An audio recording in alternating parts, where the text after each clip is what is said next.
and I felt I had all these things I wasn't telling people that I had done that were wrong, and I was such a bad person. And did you have any friends that you could confide in? Anybody? I couldn't. I never told my husband. We were married for 4.5 years, and I never told him once that I was unhappy, and he never knew that I was unhappy. Why? Why? What were you afraid he would do? He would have to report it immediately. He'd have to report what I told him. Any friends, he'd have to report what I told him.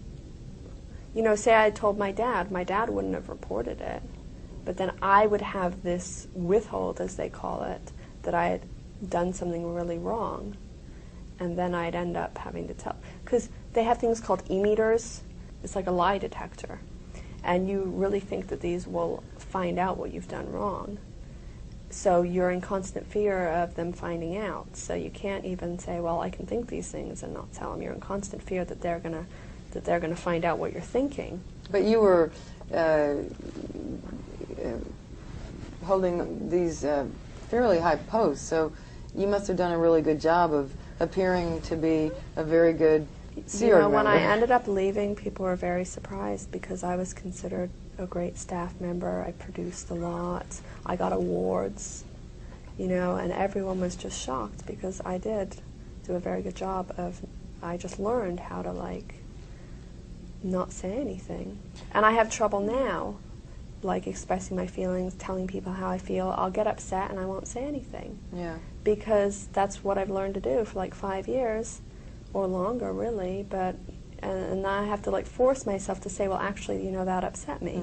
Because I think there's something wrong. I don't ever want to say I'm upset or I'm having bad feelings or anything. Right. What about you, Zoe? I was just going to say that in the Sea Org, you start to police your own thoughts. Like, you think, oh, and I can't think that, I can't think of that thought, but then you do, but then you're like, oh no, and you kind of like slap yourself around mentally. I mean, it put me under so much stress, like trying not to have these thoughts. You can have a relaxing day and just go to the park, but all the time you're still struggling mentally to not think certain things and to, you know what I mean? Like, it just, you could never be at rest or relax about your own mind. Like, I could never admit to myself that I actually didn't want to be there. I'd say 90% of the staff there, if you said to them, if they're, you know, if the management said to them, you guys can leave right now, no strings attached, you won't get in trouble, they'd go. They'd just be gone. I spent like 2 years in the Sea Org, and I had a similar experience. You know, I just wasn't happy. But I would think to myself, I would look at my wife, I would look at other Sea Org members, and I would think, well, they're happy, you know, they're on purpose. So I remember on at least 2 occasions I went to ethics and I just made a clean front of it, and I thought they will fix me so that I'm on purpose with the program and happy.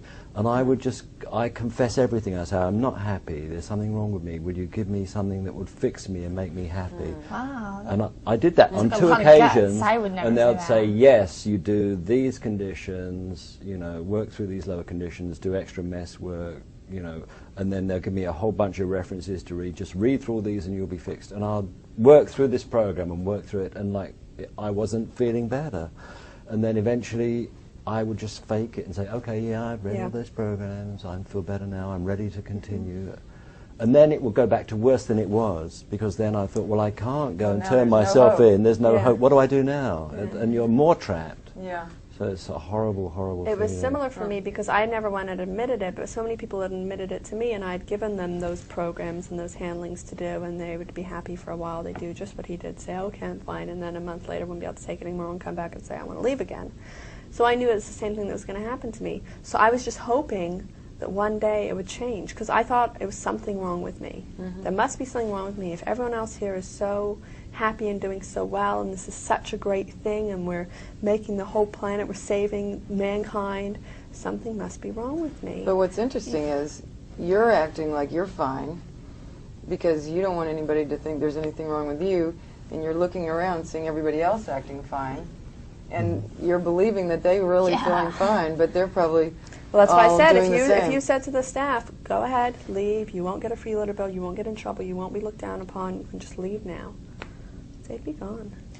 I remember hearing about cases like that all the time. He would be like, oh, they're roller coastering. Oh, yeah. Yeah, they're roller coastering, or like PTS, or like they're someone's giving them these ideas and stuff. So I would always hear that, like, someone says they want to leave, and then they change their mind. Like, we go on for like years, and then people say, we need to get them just finally handled and get them to decide to stay. I mean, give me a break. They're ridiculous. They're stupid people. It was like that. That was the attitude.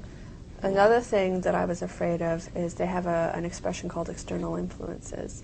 And that's anybody, your family, friends, or otherwise who aren't in the Sea Org, who speak to you and in any way have an effect on you that may make you want to leave. Or even if you're not saying you want to leave, you're perfectly happy. But if they're giving you gifts, talking to you more than once in a blue moon, spending time with you if you get the day off, then they're an external influence. External to the Sea Org? External to Scientology? They could be a Scientologist. But external to the Sea Org? They're very, because they have a hard time getting new staff, and then they have people leaving. So they're like, they got to hold on to the people they have. And that's a big thing, their external influences. They regularly do investigations to find out who has an external influence on their lines. My dad was considered an external influence, especially because he had been in the Sea Org and left. He was still considered a Scientologist, but one of my seniors used to say, your external influence called for you, meaning my father. I was told later on, a year before I left, I was told on no uncertain terms I could not see him. I'm not allowed to see him unless I am getting him to go back into the Sea organization. I am not allowed to see him. Well, now let me just clarify this here. You were out of the Sea Org. I was out of the Sea Org, but I was you were still I was still an behaving active Scientologist. I was still paying money in their for eyes. services, so I was. Yeah. But they have a policy I was part of that the program says still. anybody who leaves the Sea organization is a degraded being. Whether or not they continue in Scientology, they could continue in Scientology, they could give a bunch of money, they could do everything. They're considered a degraded being. There's kind of a red flag over their heads. So if Astra's not doing well, red alert, external influence.